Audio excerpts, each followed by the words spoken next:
you looking for a fresh new start? This is the program for you. Join us as we continue to unlock God's 8 laws of health here on Kaalamang Pangkalusugan.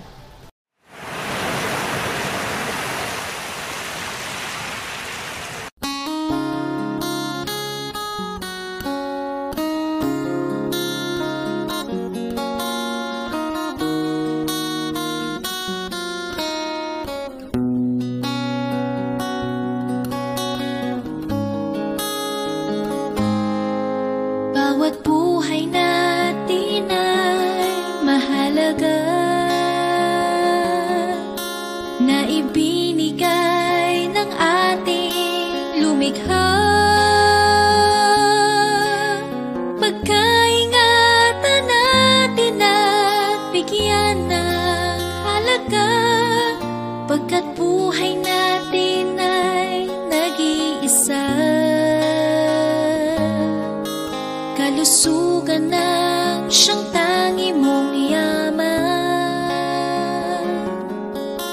Huwag hayaan mawala ng lubusan. Pagyamanin ang biyayang kaloob ng may lalang. Kalusugan ng iyong palagahan. Kaalamang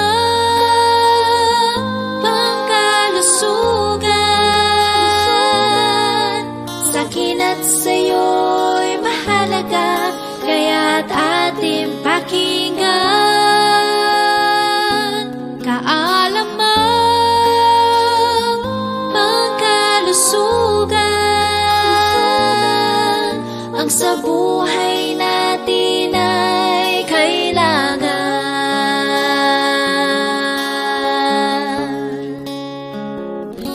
Sariwang hangin ay ating kailangan, tulad din ng gintong sikat ng araw. Pagpipigil sa lahat ng bagay ay dapat na matutunan. Ang kapahinga ay huwag kaligtaan. Ikilos at palakasin ang katawan. Tamang pagkain dapat natin malaman. Malinaw na tubig na pumapawi ng uhang, at pagtitiwala mo sa may kapal. Kaalamang Pangkalusugan. Sa'kin at sa'yo'y mahalaga, kaya't ating pakinggan. Kaalamang Pangkalusugan. Ang sa buhay natin ay kailangan. Kaalamang Pangkalusugan. Sa'kin at sa'yo'y mahalaga, kaya't ating pakinggan. Kaalamang Pangkalusugan. Ang sa buhay natin ay kailangan. Ang sa buhay natin ay kailangan.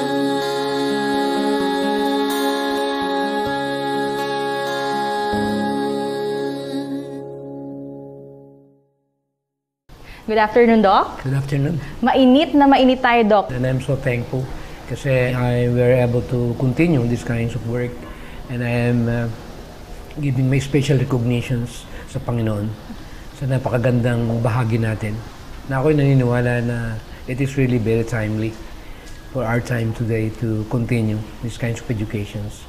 so that they'll be able to realize that we are getting close. Mga kaibigan, bago po tayo magsimula, ay tayo po ay manalangin. Dakila po naming Diyos, maraming salamat po sa panibagong taon, sa panibagong buhay na ipinagkaloob niyo po sa bawat isa po sa amin. We praise you, Father God, because we know that you are the original author of the universe, the giver of our health, and help us, Father, to gain knowledge of and wisdom from you alone today as we continue to learn about health from you. All this we ask in Christ's holy name we pray. Amen. Sa ating pong mga manonood, ngayon ay ipagpapatuloy natin yung ating topic tungkol sa nutrition. Pero ito, Doc, yung tinatawag natin na mas kumbaga malilinawan, mas magiging open ang mga mata ng bawat isa sa atin tungkol sa health ngayong hapong ito. And allow me to share with you Counsels on Diet and Foods, page 391. The intellectual, the moral, and the physical powers are depreciated by the habitual use of flesh meats. Meat eating deranges the system, beclouds the intellect, the blunts the moral sensibilities. We say to you, dear brother and sister, your safest course is to let meat alone. Ang ganda nun, Doc, di ba? Yeah. Mm-hmm. Iba yung masasabi natin, Doc, na talagang ang Panginoon, ang original na author, ang may likha talaga ng katawan natin kasi alam niya kung ano yung dapat na pinapasok natin sa katawan. Kaya isang napakalaking pribilehiyo na maintindihan natin na talagang sa paglago ng kaalaman ng tao ay lalo nating napapatunayan na hindi iniiwanan ng Panginoon ng tao, na hindi maibigay lahat yung tinatawag na impormasyon kung paano lalo ma-preserve yung kabuuan natin, na alam naman natin talaga na yung moralidad o yung intellect natin o yung isip ng tao, yung talino ng tao ay naepektuhan sa kapamaraanan na, hindi ba may kasabihan nga na kung ano yung kinakain mo, nakaka-epekto sa isip mo. Kaya ito yung point na napakagandang diskusyon at pag-aralan itong ganitong uri ng mga bahagi dahil alam ko na napakaraming mga tao yung nagsasuffer sa mabigat na trahedya na kung pagkaminsan naman pala ay simple lang pala yung kapamaraanan. Kaya pag pinag-usapan natin yung nutrition, ay makikita natin dito na talagang kahit siyensya na ay po pwedeng patunayan na talagang may reason kung bakit kailangan yung programa na kung paano matutunan natin na pwede naman pala tayong makalaya dito sa yung sumpa ng karamdaman. Salamat, Doc. And at the same time sa atin pong mga viewers, as early as 1868 pala, Doc, si Mrs. Ellen G. White, na author ng atin pong Counsels on Diet and Foods na book, ay talagang noon pa lang ay meron na talaga siyang vision at ipinagkaloob talaga sa kanya ng ating Panginoon kung ano talaga yung original na dapat nating ipasok, kainin sa ating pong mga katawan. Kung pag-aaralan naman natin way back during the time of Adam and Eve, na talagang haba ng buhay At hindi naman sila kumain ng flesh food . And right after the flood, kitang-kita natin yung kung paano nag-drop. So kung titingnan natin, 1868, binigay sa vision sa kanya, at makalipas lamang ang almost 30 years, ay binigay na muli sa visions na darating daw yung time talaga na itong pagkain ng material na nanggaling sa flesh food, kasama na yung gatas dyan, at lahat ng mga bahagi ng animals, it's no longer safe. And we are talking about 1899. 2021 na tayo ngayon. Kaya kung pag-aralan ngayon, nagtatali ba ang science tungkol dito sa nakita niya nung araw? So kitang-kita natin na sobrang advanced tayo mga Seventh-day Adventist na talagang, kaya pinangunahan ng ating propetisa na mayroong mga patotoo na talagang pinatunayan na mula nung tinanggap niya yung visions na yun, may kinalaman dito sa pagkain. Talagang hindi niya iniwanan . Kaya pala merong mga talata sa Biblia na pag ang liwanag ay napakinggan mo na, tapos hindi ka na sanctified o hindi mo na isagawa sa buhay mo, kasalanan pala yun. Hindi lang yung violator lang sa ibang mga bahagi. na kung minsan nakapokus lang tayo sa isang area. Pag palang isang bagay, alam mong masama sa katawan mo, at itinuloy mo pa, ito pala isang uri ng kasalanan sa harapan ng Panginoon. Kaya napakahalaga na malaman natin yung tinatawag na ano ba yung mga natuklasan o ano ba yung mga dahilan kung bakit mayroong bagay na dapat nating maintindihan tungkol dito sa advantage and disadvantage ng pagkain ng flesh food.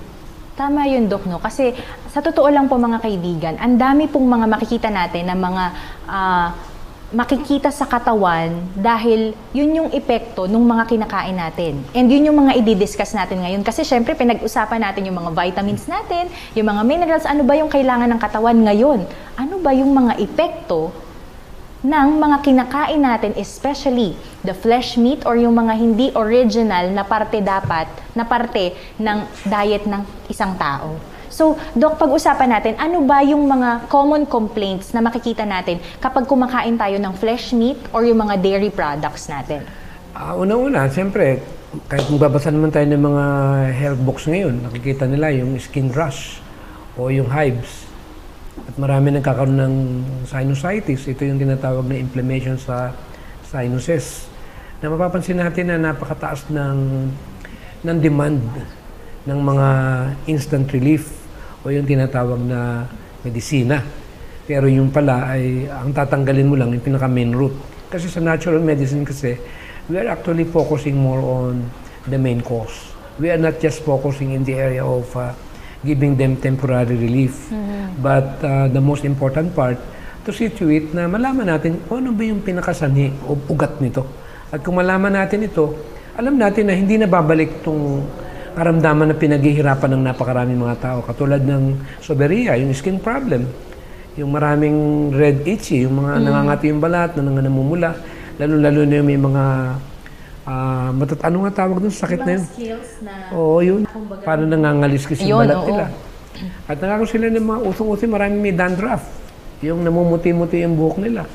Yung balakubak natin. Pero ang pinakamabigat yung humina yung pantunaw, impaired digestion. Kasi nandun nakataya yung nutritions eh. Saka yung mga pagkain hindi natunaw, nagiging toxins yan eh. Kaya nahihirapan yung kidney. Dahil bago yan ipump ng puso, kailangan mo na i-dialysis ng kidney yan. Kaya pag humina yung panuno mo, hindi rin tatagal yung kidney mo. Kaya sasabihin nga nila, bakit tumataas yung creatinine ko? Samantalang okay naman ako. Pero hindi nila alam, yung kinakain nila, may participations doon sa ganung uri ng bahagi. Lalo na yung diarrhea. Pag humina na yung panuno mo, sama-sama na sila. So ito yung mga bahagi na kung pagkamisan, ang root lang naman pala yung pagkain ng flesh. Dok, may gusto lang, kasi nabanggit niyo po kanina yung creatinine. Sa atin pong mga manonood, isa to sa mga laboratory test na kinukunan tayo ng dugo para ma-check yung ating CREA. And at the same time, dun sa dugo na yon, syempre maraming i-check yung ating, kung mataas ba yung sodium natin, kung mataas ba yung sugar ng pinakadugo natin. So, dito po natin, hihintayin pa po ba natin na magpa-ospital? Hihintayin pa po ba natin na tumaas yung creatinine natin, yung mga blood laboratory yung mga normal values natin? Kailangan pa ba na maging abnormal values sila bago tayo bumalik doon sa original na plano ng Panginoon na pagkain natin? Saka hindi yung gastos pa eh. Totoo yan, Dok. And at the same time, Dok, yung tipong kapag ba masakit na yung ulo natin, doon lang tayo magrereklamo. Hindi ba pwedeng iwasan na lang natin na sumakit yung ulo natin o kaya iwasan natin na magkasakit tayo, kaya kailangan ingatan talaga natin yung ating mga sarili. Totoo lang, yung lahat ng binanggit ko ngayon, naranasan ko yan eh. Kasi nung bagong dating ako sa Amerika, syempre, dito sa Pilipinas, pag karne yung kinakain mo, mayaman ka eh. Lalo na kung nakatira ka sa probinsya. Kasi baryo kami nakatira eh. Pag kami ay merong special na ulam, karne yun. Ginto yun during the time. So ngayon, nung napunta ako na Amerika, siyempre, mura lang pala doon. Pakala, may hanap buhay, magandang kita. Kaya talagang sky's the limit. Kaya yung binanggit ko kasi sa kanila kanina, tungkol doon sa mga nangyayari sa katawan ng tao, na-experience ko yan. Dok, nabanggit nyo kanina yung sky is the limit sa atin pong mga manonood, no, na parang mayaman ka na kapag ikaw kumakain. Lagi kami may barbecue. Hindi kami lalo na pagka merong potluck or whatsoever. Talagang laging merong beef steak, laging merong adobo, atin muna, yun yung kaligayahan ng tao, to be honest with you. Especially sa ating mga Pinoy na Pinoy, talagang lalo na mahilig Bulakenyo. kumain. Ay, naku, to be honest with Masarap you. pa magluto. Ang Bulakenyo, by nature, matakaw kami. Pumapangalawa kami sa Kapampangan. Kasi tinalo ng Kapampangan ng Bulakenyo. Kasi sila Pasensya talaga. na sa mga Kapampangan. Kasi sila talagang puro karne din, no, Doc? Yeah. Pero alam niyo po mga kaibigan, ang napansin ko ngayon na nagkaroon tayo ng itong pandemya, alam mo, Doc, ang napansin ko, parang mas mayaman na yata kapag ang nakahain sa hapagkainan ay gulay. Bakit? Kasi nagtataasan ngayon ng gulay. Yeah. 'Di ba? So sa ating pong mga manonood, hihintayin pa ba natin na magkasakit tayo? Huwag na po nating hintayin 'yon. And Doc, ituloy natin yung ano pa ba yung ibang mga ailments or Ay, mga nako, to be honest, sinasabi ko nga, mula nung nag-vegetarian ako, kahit misis ko nagpapatotoo, yung kili-kili ko, walang amoy. At yung hininga ko, ang sabi nga niya, kahit madaling araw eh. Kasi iba eh. Pero nung una, na kumakain ako ng flesh food, talagang ako na mismo yung nagpapatotoo. Tapos yung balat ko, lagi na lang parang dry. Yung pagdumi ko, parang hirap na hirap ako. Yung mga allergy na yan, yung mga edema o yung pamamanas. Alam naman natin na inflammation or something ay nagmamanifest yan doon sa mga ganung uri ng kinakain. Lalo na yung tigawat. Ang dami kong tigawat sa likod eh. Tinitiris nga yun eh. Naku. Yeah. At lagi ng konting kain ko lang, bloated ako. Lagi akong, kung tawagin eh, yung umuutot ka na hindi naman maganda yung amoy. Eh ngayon, yung utot ko ngayon eh, healthy. Walang amoy eh. Eh, paano magkakaamoy? Eh, prutas at gulay lang naman. Lentils and beans. So, yun yung mga danger. Nagkakaroon ka ng sakit sa ulo, patig. Kung minsan, nagre-rely tayo sa mga medication eh. Pero hindi natin alam na isa rin yan sa tinatawag na pinanggagalingan. Lalo na yung depression, yung madaling magalit, yung nagkakaroon tayo ng problema ng ating sa puso. Saka yung obesity. Alam ba yung sakit na obesity? Hindi na-recognize ng iba yan. Pag sumobra yung timbang mo, lagi kong binabanggit ito, sang-ayon doon sa ideal na timbang mo, sang-ayon sa height mo, nahihirapan yung ball joint mo. Yung mga tuhod na yan. Totoo yan, Doc. At naiepektuhan yung lahat ng entire system ng tao. Kaya the moment na sumobra ka ng 10 pounds pataas, there's something going on. That people must recognize that. That in order for you to keep going, na maging maganda yung pakiramdam mo, kailangan tanggalin mo yung mga old fats na yun, mga extra na hindi naman dapat na napapanatili doon. Magagalitin, madali tayong magkaroon ng, lalo na yung mga kalalakihan, yung hindi magkaanak. Dahil tanggapin natin, may participations ito. Saka meron tayong kakulangan ng mga absorption sa mga nutrients na yun at nagkakaroon ng mga kababaihan ng hormonal imbalance. Bato-bato sa langit. Kaya maraming babae merong problema sa reproductive organs, especially breast, mattress, ovary. Kasi treated nga ng hormone ng mga lalo na yung mga animal product ngayon. Lalo na yung, di ba, merong recombinant bovine growth hormone na natuklasan sa internet nung araw pa na para mag-lactate itong mga baka na ganito at mabilis yung pagpuproduce nila ng maraming produkto dahil kailangan din namang lumaki yung kita, ginagamitan nila itong RGBH. At sa manok naman, kung sa halip na 90 days, pwedeng gawing 45 days. Eh, di ba, maraming technology ngayon na napapabilis pa nila. Kaya maraming mga kababaihan, kababataan pa lang, 9 years old, nagre-regla na. Kaya pag tumaas yung ano nila, yung estrogen hormone na yun, ang tinatamaan na yung reproductive organ. Kaya isa sa prevention, na para maiwasan natin lahat itong manifestations na ating binabanggit sa inyong harapan ngayon, ang simple lang naman pala yung kasagutan eh. Why not just consider yung mag-vegetarian? Dok, babalik lang ako ng konti dun sa obesity natin, di ba? Kasi sa ating pong mga manonood, baka akalain po natin na kapag tayo ay sumasakit na yung mga kasukasuan na, especially yung sa tuhod natin, akala natin rayuman na yun agad. Pero hindi natin napapansin na ang dahilan pala nun ay yung pagdagdag ng timbang natin. Akala natin meron na tayong mga rheumatism, di ba? Mga ganun yung sa mga joints, di ba, Dok? Pero hindi lang talaga kaya nung tuhod natin kasi hindi nga akma, yung BMI natin, yung body mass index natin, hindi siya akma doon sa height natin na dapat ay yung height and weight natin dapat dapat tugma siya, magtali. Alam mo ba na doon sa BMI. Grabe itong struggle ko, itong no pain no gain. Kasi 165 ngayon timbang ko, nag-health lecture ako. Nung nabasa ko to, napag-aralan ko lahat ito. Ang tindi nung yung sabi ko sa sarili ko, there's something wrong. Na hindi po pwedeng pabayaan ko to. Talagang nag-focus talaga ako sa exercise ko at diet ko. Hanggang maabot ko yung ideal ko. Nung maabot ko yung ideal ko, paano akong pinagpawisan? Sabi ko, Lord, salamat. Kasi binigyan mo ako ng determinasyon. Kasi naabot ko na yung 138 pounds. 140 ang ideal. Pero kung bumaba ng 2 pounds to 5 pounds, yun yung the best. Para siguradong... Parang wala ka ng fats nun, kung Doc, maglakad no? nga ako ngayon, talagang pag nagbabasketball nga ako, nagugulat yung iba eh. Sabi nga ng mga nanonood eh, edad ba ng 66 years old yan?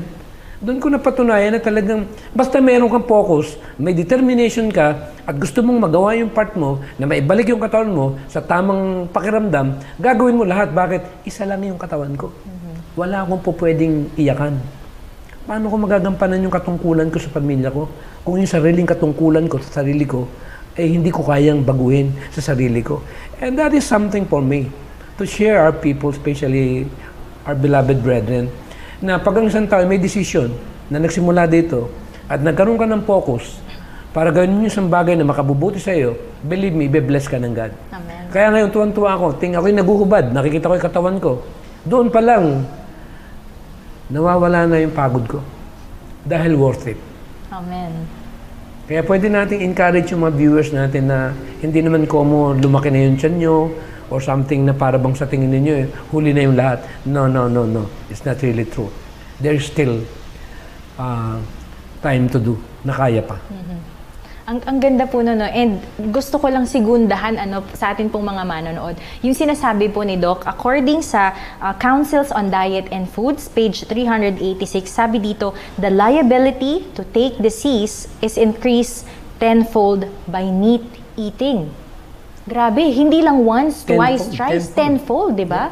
So, napaka-importante talaga, Alam mo Doc. kung bakit naging tenfold? Bakit, Doc? Kasi sa Amerika, I'm sorry, yan yun na lang doon sa internet, yung rendering plant. Makita ninyo, ginigiling yung mga dead animals. Yung pala ginagawang bone meal. Ito naman hindi na bago kasi mababasa ninyo sa aklat ni Howard Lyman na isang ranchero siya na nakita niya yung pangyayari na nauso yung mad cow disease sa Amerika.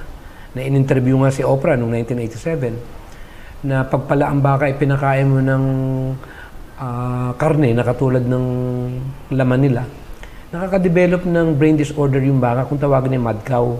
Ang problema nito, pag nakain mo yung laman nun o gatas nun, natatransfer sa tao. Ang sakit na ito ay cruel felt Jacob disease. Kaya sinabing tenfold, ang bilis makapaghawa yan.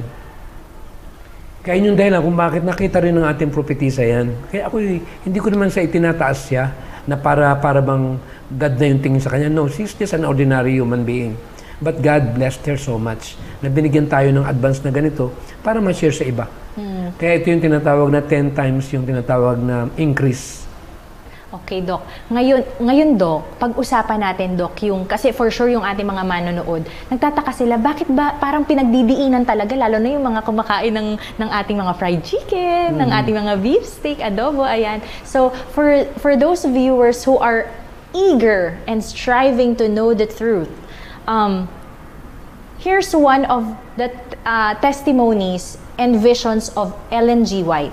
In Councils on Diet and Foods, page 392 states, the tissues of the swine swarm with parasites.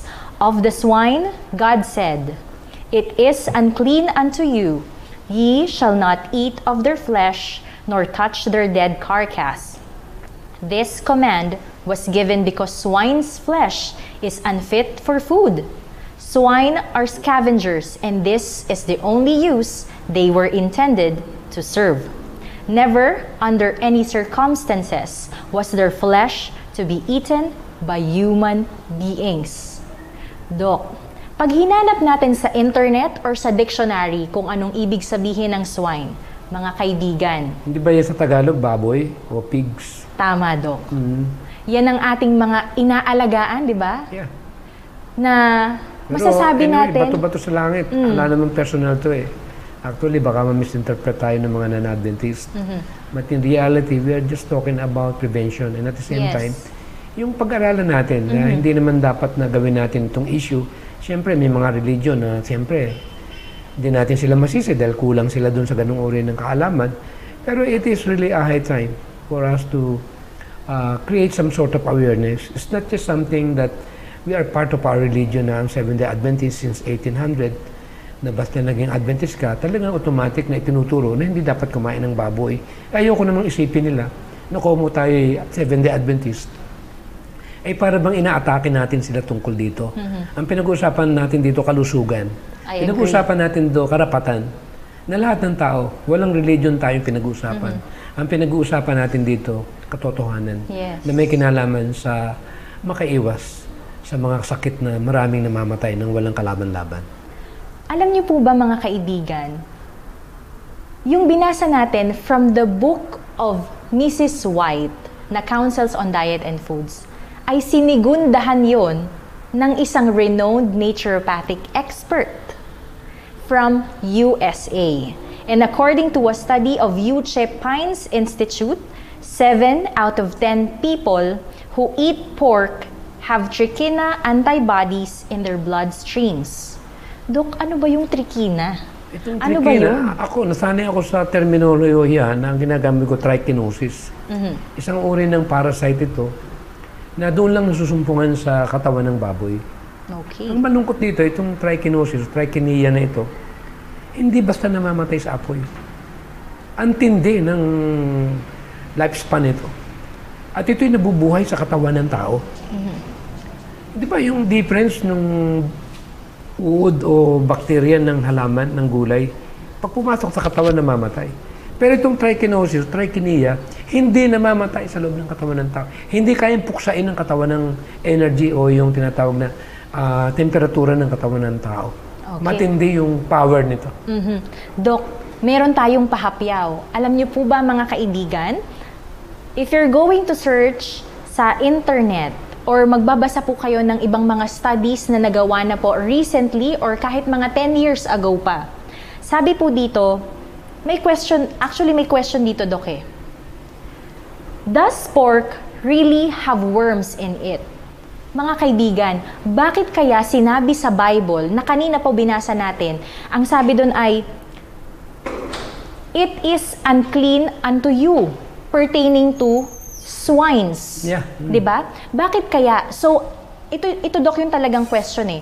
Meron ba talagang matatagpuan na mga worms o mga parasites na matatagpuan doon sa mga swines na yon na naililipat sa tao? Yeah, there So, is. kanina, Actually, may tatlong parasite na hindi lang yung tinatawag na trichinella na nasusumpungan doon. Meron pang tinea o tapeworm na sa baboy din nakikita yan. Saka yung toxoplasma. Na ito yung bahagi na hindi talaga ito karapat-dapat na makapasok sa loob ng katawan ng tao. Na nadideliver ito sa kapamaraanan na binigyan na talaga tayo sa panahon pa ng Leviticus na warning na binigay ng Panginoon sa piniling bayan niya dahil ayaw niya na yung bayan niya ay magkasakit sila. Na wala pa namang Hudyo during that time eh. At makikita natin, ang purpose nun, kaya binigay sa kanila, hindi naman para sa sarili nila. Kundi pa katulad natin, bakit tuloy-tuloy yung lektura natin tungkol sa pangkalusugan, ito ba pansarili lang natin? Kung mahal mo yung kapwa mo, na alam mo na magiging cause ng karamdaman nila, hindi pa mananagot ka. Yun naman talaga yung purpose ng Panginoon. Eh. Hindi para iset aside ka at para sa sarili mo lang. Paano naman yung iba? Kaya nga yun, naranasan din ng mga disipulo nung una. Akala nila yung liwanag na binigay sa kanila nung una, kasi naging prejudice sila eh. Sa mga hinsil eh. Na iniisip nila na sila lang talaga yung karapat-dapat na tawagin na God's people. Pero lahat pala tayo pwede maging God's people. Kung tawagin ay anak ng Diyos. Amen. Kaya kahit naman yung religion natin or whatsoever, tanggalin natin yung mga nakakahadlang. Kung ang pagkain ay ating pag-uusapan dahil gagamitin natin para puksain o kaya tuligsain ang mga kapatiran sa iba't ibang religion, isang bagay lang masasabi ko, katotohanan ng pinag-uusapan natin dito. Wag natin bigyan ng harang ang bawat pananampalataya pagdating sa batas ng kalusugan. Dahil ang pagkalusugan ay pag-aari ng Panginoon yan na tayong mga Adventist na nauna na pinagkalooban ng ganitong uri ng katotohanan, karapatan natin na abutin sila at mahalin sila kahit anumang reliyon ang kinabibilangan nila. Amen. Ang ganda nun, Dok, no? And para po sa ating mga manonood, gusto lamang din po namin na ibahagi ito sa inyo. Totoo.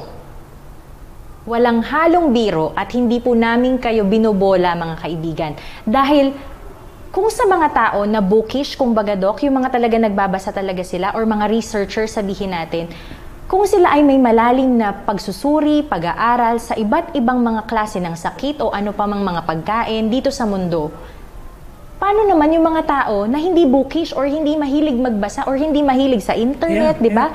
Paano naman sila makakaalam ng information? That's why we are here for you, for all of us, para magtulungan po tayo na malaman kung ano yung katotohanan. So, Doc, pag-usapan natin. Paano kaya or paano ba nagkakaroon ng sakit yung mga tao dahil dito sa trikina na ito, dito sa parasite na ito? So, paano yun naililipat? Siyempre, yung kinain mo, nandun mismo sa laman ng flesh food na yun, yung trichiniia na yan, ang nangyari ay nabubuhay yung sa loob ng katawan ng tao. Hindi pa natin pinag-uusapan dun yung kabuuan pa nung flesh na kinain mo. Doon pa lang tayo dun sa tatlo na yun, na parasite. Ano ba yung effect nito? Matindi. Hindi ganun kadali ito. At saka, ito yung kapag tayo po mga kaibigan ay nakakain nung hilaw o hindi gaanong naluto na karne nitong swine na ito o kung ano man yung infected ng parasite na ito, ay talagang mananatili yon sa ating katawan at mamumuhay siya sa katawan. Hindi siya maifa-flush ng ating katawan. Bakit kamo? Kasi doon siya mananatili sa mga bloodstreams natin, sa muscles natin. At doon siya, yung mga itlog niya, doon siya na magi-stay. At ano mangyayari? Dadami siya ng dadami hanggang doon sa kanina, yung mga binanggit mo nga ng mga past few episodes natin, Doc, yung regarding doon sa yung pinakakarne, yung like sa mad cow disease, yung pinakakarne mismo, yung sariling karne ng baka, ang pinapakain doon sa kapwa niya baka.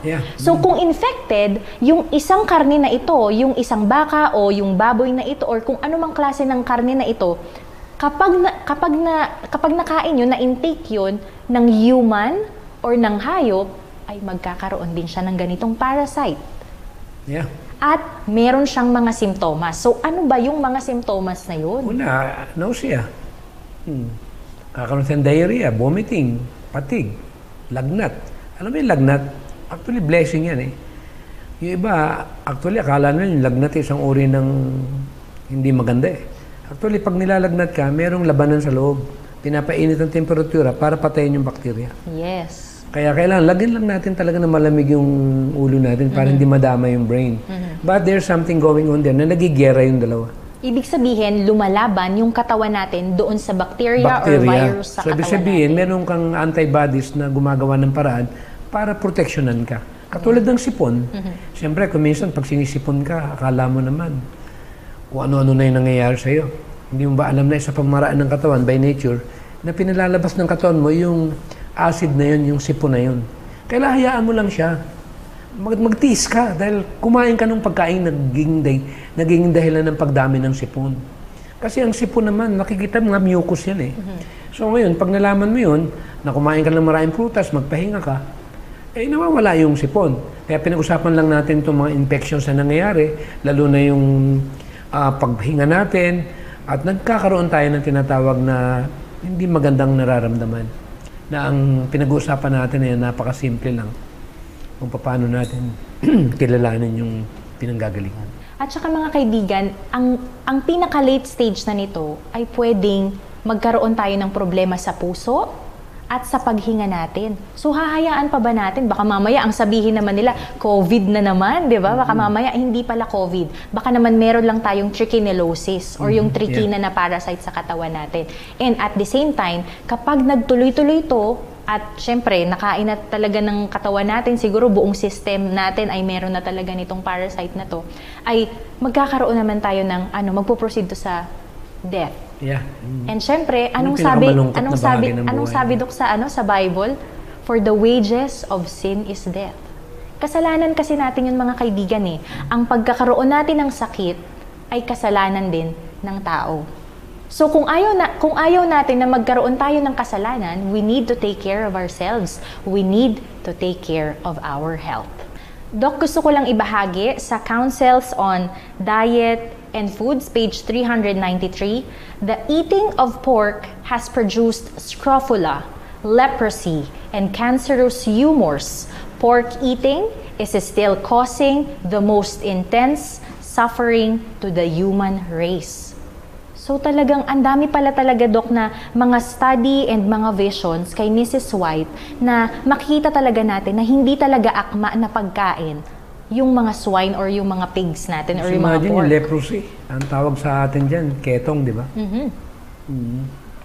Kaya isang napakagandang reminders lahat sa atin ito, lalo na sa ating viewers ngayon, kailangan talaga nating maturuan natin yung ating panlasa.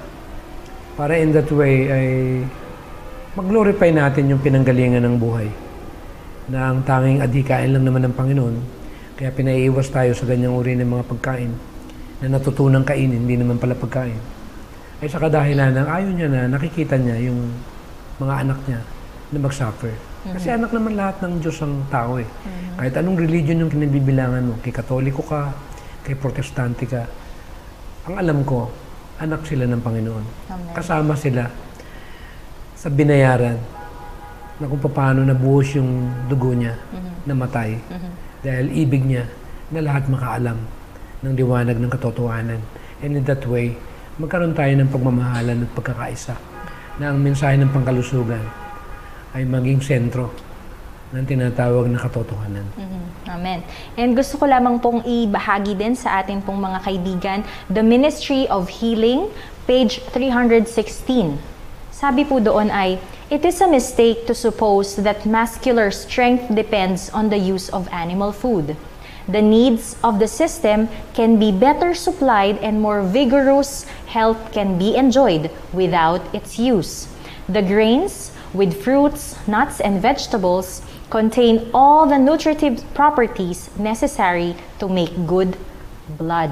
So, napaka-importante talaga, Doc, na malaman natin yung mga sources, yung original sources natin ng protein. Kasi baka akalain, especially yung mga, anong tawag, yung mga bodybuilder or yung mga physically, Di ba yung nakaraan nating mga episode, pinaliwanagan natin yung mga functions ng, o yung naibibigay ng essential amino acid, mga lysine, proline, isoleucine, methionine, histidine, tryptophan, valine, and so on. Yung essential minerals, hindi ba? So nung lumakas yung aking yung faith talaga, nung binanggit na yung fruits, nuts, grains, and vegetables contains all the food elements that the body need. So doon ako nagkaroon ng, nasettled ako. Yung bang wala na akong agam-agam, kasi siyempre lahat naman tayo nag-iisip na baka pag nag-vegetarian ako, magkulang ako ng gano'n, magkulang ako ng ganito. Siyempre gusto ko rin namang makasiguro, no? Hindi naman yung basta na lamang na gagawin ko yung isang bagay na hindi ako sigurado. And right after learning that, I finally find out that we are in the right track. Na wala tayong dapat pang ikatakot. Dahil ang nagkaloob nito ay ang Panginoon. Amen. Doc, nabanggit nyo na kanina yung isa sa mga original na binigay ng Panginoon na pagkain sa atin at yun yung grains. Gusto ko lang din maliwanagan ako mismo, Doc, kasi syempre nagre-research din ako, nagbabasa din, and at the same time, dahil nga health conscious at gusto ko yung value ng kinakain ko, gusto ko din na ma-enlighten din yung ating mga manonood. Alam po ba natin kung ano ang difference ng whole wheat at ng wheat? Kasi, Doc, akala ko before, pag wheat, basta wheat, mataas na ang fiber, okay na, tama pala yun. Pero may diferensya pala. Pag sinabi pala, ano ba, Doc, pag sinabi nating whole wheat? Kasi may mga certain way of handling it or processing it. For example, yung bigas, siyempre pagka pinrocess yan, merong dalawang uri ng pag-process niyan Yung tanggal lahat talaga yung balat. At meron naman kung tawagin ay pinawa sa atin. Yun yung nandun pa yung mga kernels. Ang tawag sa Tagalog, kung hindi nakakamali, parang ipe. Ipa. Ang problema sa Pilipinas, yung ipa, na napakasustansya, nandun lahat yung B vitamins, pinapakain sa baboy, kung tawagin ni darak. Yung darak na yun, yung sustansya, na ibigay sa baboy. At yung natira na pinong-pino, na kulay puti, yun yung naiwan sa tao. Akala siguro nila, Doc, kasi madumi yun. Akala nila, kasi pangalawa, siyempre medyo magaspang ng konting nguyain yun. But in reality, when we are looking for the right nutrition, we must consider that those kinds of material, ang ginagamit nila na B vitamins. Eh bakit ka pa bibili ng B vitamins? Eh pwede namang makuha mo dun sa bigas mo. Na nakatipid ka pa. Saka pag nasanay ka na brown rice yung kinakain mo, minsan lang kasi kung minsan ang hirap pag bibili ka ng mga organic na palay, na bigas, lalo sa bundok, nabibili mo, nakaprocess na. Kaya magandang bilhin yung palay pa lang and then ipasadya mo talaga. O kaya bayuhin mo. O kaya bayuhin mo na lang. Oo nga sa mga probinsya, Dok, ganun ang ginagawa. Para in that way, ay healthy ka. Okay. So, dapat pala sa atin po mga kaibigan, alamin natin na mas masustansya pala yung whole wheat kaysa doon sa wheat. Yeah. Okay? Kasi buong-buo yung talagang yung 3 components ng ating pinaka-wheat, di ba? Yung sinasabi niyo do kanina na nandun pa yung ipa, yung pagiging, yung pagkamagaspang, kumbaga, ng pinaka-bigas natin, nandoon pa siya. So, yung bran, germ, and endosperm na tinatawag. Ayan. So, i-prevent lang natin, Dok, yung sinasabi natin dun sa mga grains, yung mga white, yung sabihin natin yung problema naman natin yun. Siyempre, I'm not trying to put down anyone or something. Kasi pinag-usapan natin dito itong mga whole food, di ba? Eh, siyempre, kailangan nating malaman din yung modified, saka yung tinatawag na genetic or genetically modified. Kunyari, bigas. Oo nga, pinawa nga. Eh, paano kung modified naman siya? O kaya naman, whole wheat. Eh, makikita naman natin talaga na nakapasok din sa wheat, nakapasok sa bigas. Itong mga GMO, yung genetically modified organism. So, I would suggest na maging matalino tayo. Hindi naman para i-down kung sino pa man. Kundi, pag bibili tayo, siguraduhin natin na original. Ibig sabihin, hindi na dumaan dun sa modification o yung pinakailaman. Siyempre, meron man pwedeng gumawa ng bigas na bibili sila para itanim mo. No, Panginoon lang talaga ang may kapangyarihan tungkol dyan. Kaya bilang tao, doon na lang tayo sa safe talaga tayo.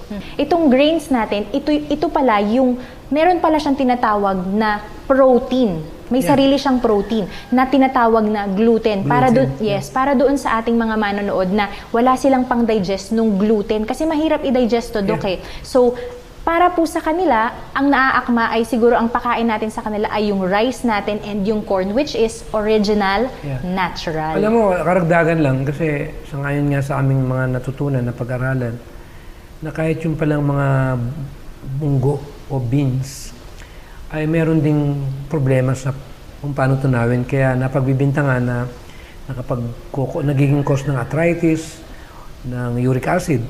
Pero ang tama pala talaga, ibabad mo ng 24 hours yung munggo bago mo lutuin.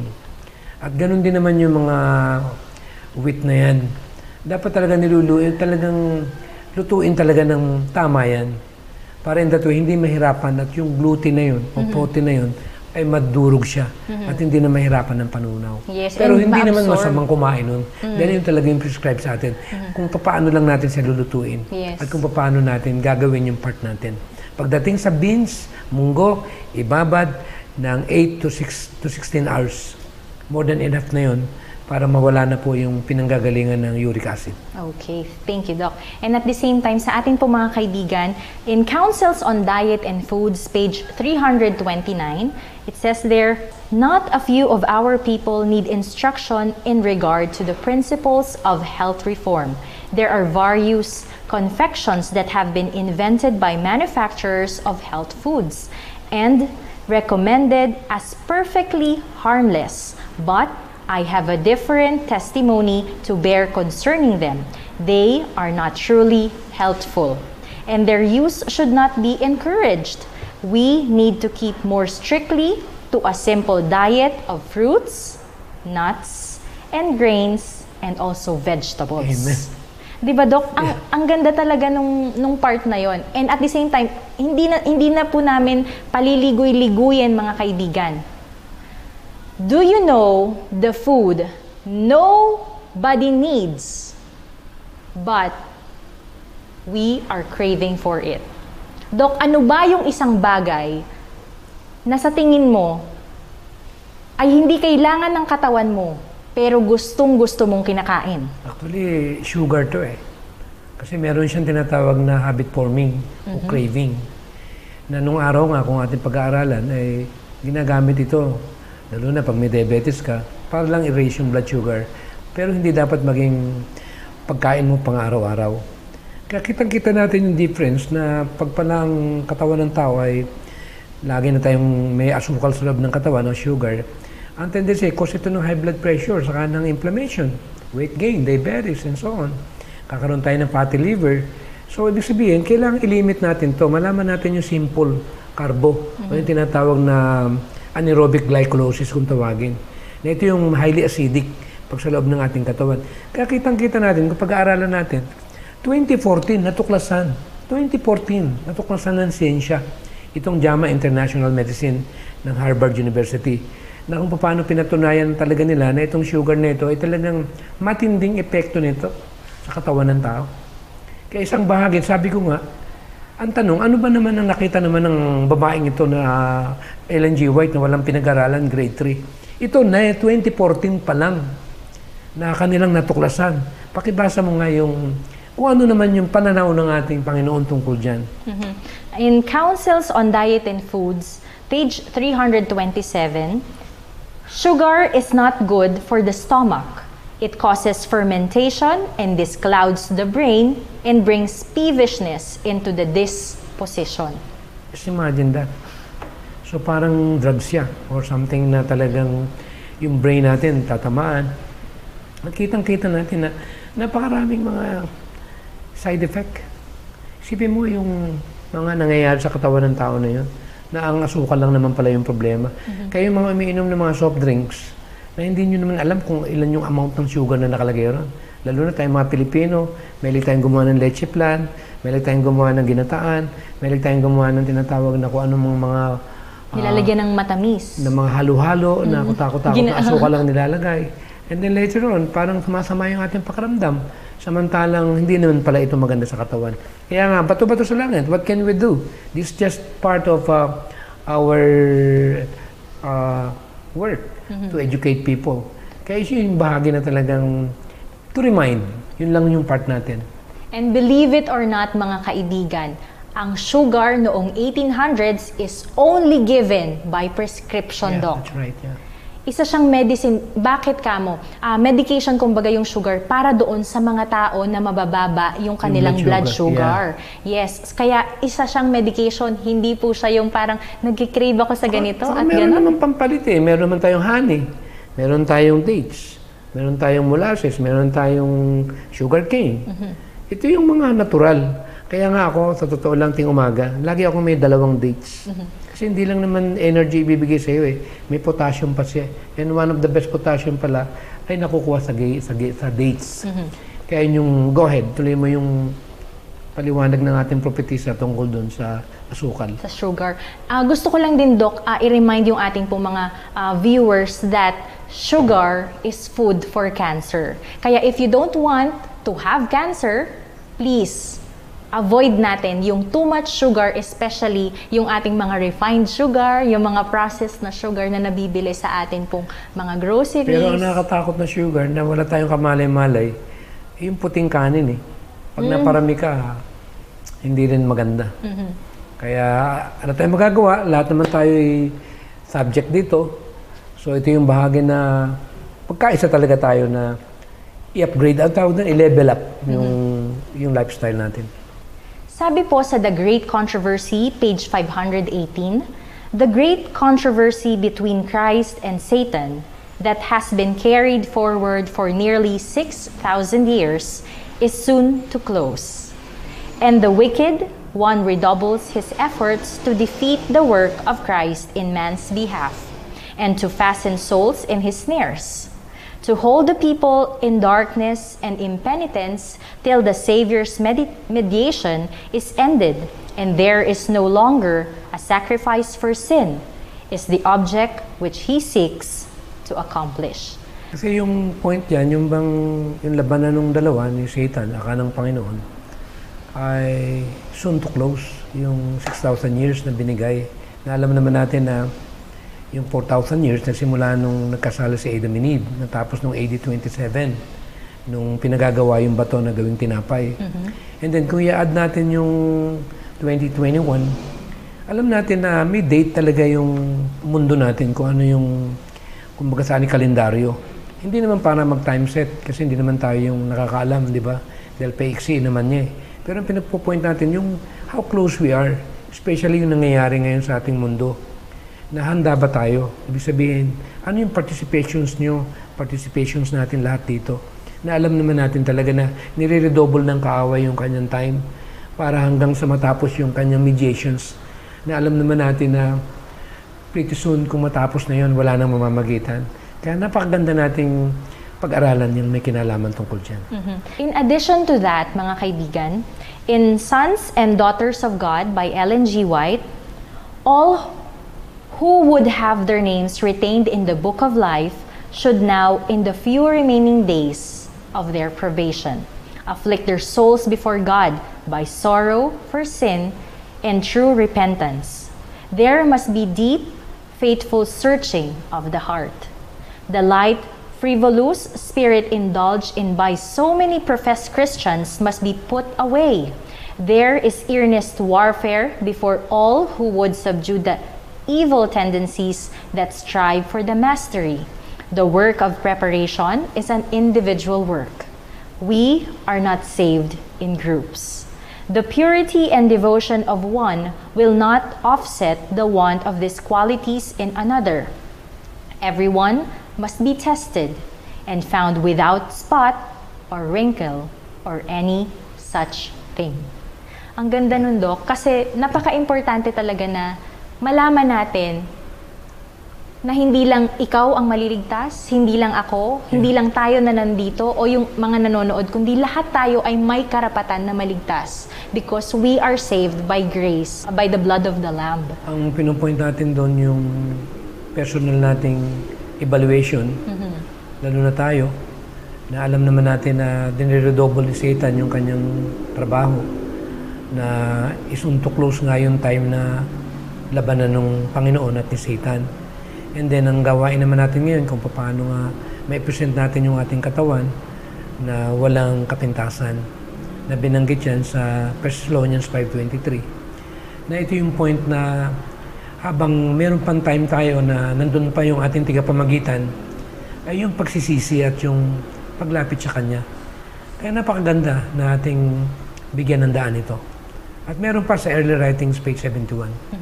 In Early Writings, page 71, it says there, I saw that many were neglecting the preparation so needful and were looking to the time of refreshing and the latter rain to fit them to stand in the day of the Lord and to live in His sight. Oh, how many I saw in the time of trouble without a shelter. They had neglected the needful preparation, therefore they could not receive the refreshing that all must have to fit them to live in the sight of a holy God. Those who refuse to be hewn by the prophets and fail to purify their souls in obeying the whole truth, and who are willing to believe that their condition is far better than it really is, will come up to the time of the falling of the plagues, and then see that they needed to be hewed and squared for the building. But there will be no time then to do it, and no mediator to plead their cause before the Father. Before this time, the awfully solemn declaration has gone forth. He that is unjust, let him be unjust still. And he which is filthy, let him be filthy still. And he that is righteous, let him be righteous still. And he that is holy, let him be holy still. Ang ganda, Doc, ng pangako ng Panginoon sa bawat isa sa atin. And para po sa atin pong mga manonood, nagpapasalamat po kami kasi binibigyan niyo po ng panahon para itong programa na ito ay isama niyo sa inyo pong every week, no? Every week na nakasama nyo doon sa kung kayo man ay kumakain o kasama niyo yung pamilya niyo o kung ano man yung ginagawa niyo. Mapakinggan nyo lamang ito. Itong information, itong facts na ito ay para po sa inyo. Hindi lang po para sa amin. Kaya po, nandito kami sa social media para ibahagi sa inyo yung pangako ng ating Panginoon sa bawat isa sa atin. No matter race we have, no matter what religion we have, no matter kung ano man yung ano natin sa society, di ba, Doc? Yeah. Kasi a lot of people are being discriminated all around the globe. But here, in this hall, in this program, you are God's child. We are God's children. So maraming salamat, Doc. Actually, the way I look at it, with the rapid turnover, especially the rapid fulfillment of end-time prophecy, it is really a high time for God's people to be united. Seeing that something, even our own beloved prophet, na marami yung neglected the preparation, na ito yung kailangan natin talaga. Na maintindihan natin, malaman natin sa mga huling araw, ang banal ay magiging banal pa. Ang masama ay magpapakasama pa. So kailangan nating pagsama-samahan na habang tayo ay naririto na sa ganitong uri ng matitinding problema na ating natutunghayan, pero may kasagutan. Ang Panginoon ay nananawagan na siya ay naroon upang ang mga anak niya ay lumapit at kanilang isipin na ang time nating kinabubuhayan ay isang uri na kailangan natin siya sa ating buhay. Na ito lang yung tanging kapamaraanan dahil lahat tayo ay dumadaan sa tinatawag na kanina na yung pagkipaglaban. Pero ang dapat nating bigyan ng daan, ano ba yung panahon na ating kinabubuhayan? Sasayangin ba natin sa mga bagay na hindi naman mahalaga sa ating kapanahunan? Kaya isang encouragement ko sa lahat ng ating mga viewers, magsipaghanda po tayo. Bigyan po natin ng panahon ng ating family, ang ating mga kaibigan. Ibigay natin yung karampatan na tinatawag na liwanag na kung dumating time na dumating ang Panginoon, walang isusulit at gagawin natin ang bahagi natin para maabot natin ang lahat-lahat na nangangailangan ng ginintuang katotohanan. Salamat, Doc. In closing, mga kaibigan, we would like to share with you in Testimonies for the Church, Volume 5, page 444, there is a divinely appointed connection between sin and disease. Sin and disease bear to each other the relationship of cause and effect. Disease is the result of sin. Ito po si Gladens Panuelos kasama si Dr. Tam Mateo para sa Kaalamang Pangkalusugan.